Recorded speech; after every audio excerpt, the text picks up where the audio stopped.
The Paris Air Show is perhaps the world's premier aviation showcase. A chance for top flight pilots to show off their skills in cutting-edge aircraft.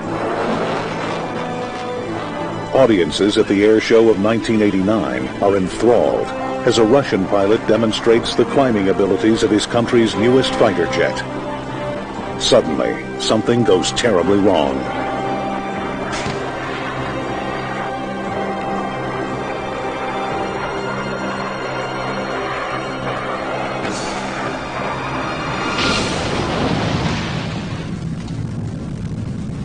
The crowd is stunned.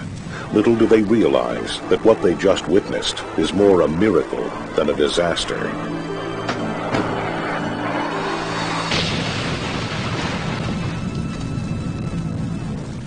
The fighter that crashed is the twin-engine MiG-29, the latest model in a long line of Russian-built fighters.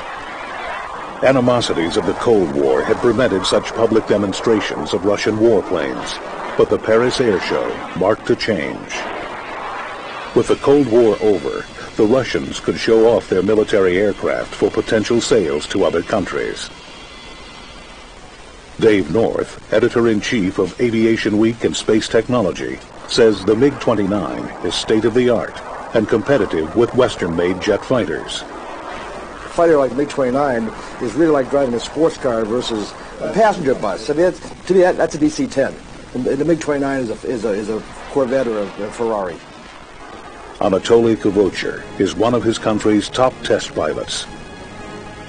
He knows there is pressure to showcase the MiG's capabilities, but he's determined not to let down his fellow countrymen as he takes off on the first day of the show. It was quite warm. Birds were flying around. Just a typical nice summer day. The flight proceeded as planned. We did all the tricks exactly according to our flight plan. He has two more stunts before he ends his performance. First, there's a steep vertical climb and then a quick flip before landing. But just as he pulls out of a low-altitude slow-speed pass, there's trouble. When I attempted to increase the pressure, my right engine failed, and all my sensors went off, and the nose of the aircraft experienced a sharp swing to the right. The twin-engine jet quickly loses airspeed as it veers right. It's flying too slow to stay aloft with just one engine. He desperately tries to restart the disabled engine and maneuver the jet clear of the crowds below. That's when the situation got complicated. Of course I wanted to survive this thing, but I couldn't just eject, not knowing what would happen to all those people. The disabled engine won't fire.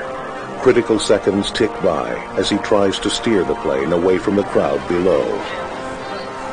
Now Anatoly has but a split second to save his own life. At an altitude of only 100 feet, he pulls the release handle of his ejector seat.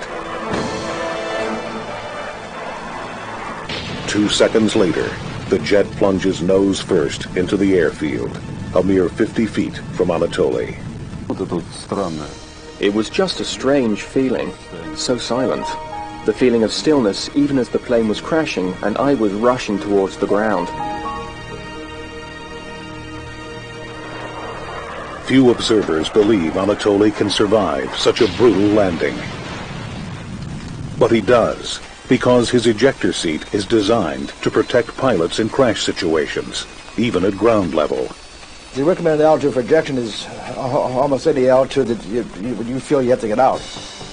Today's sophisticated ejector seats function like many aircraft and work even on the landing field.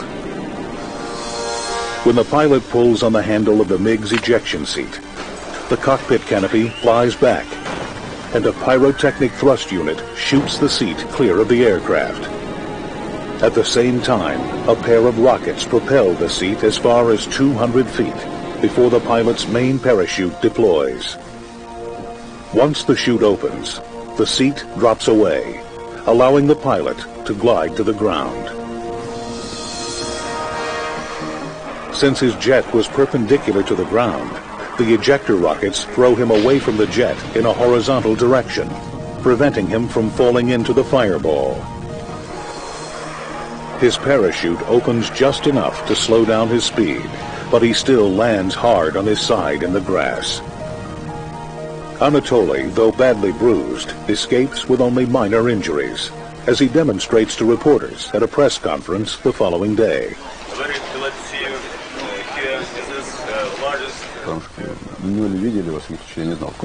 Nobody could have believed it. It was a beautiful sunny day, and I felt like my life had begun all over again.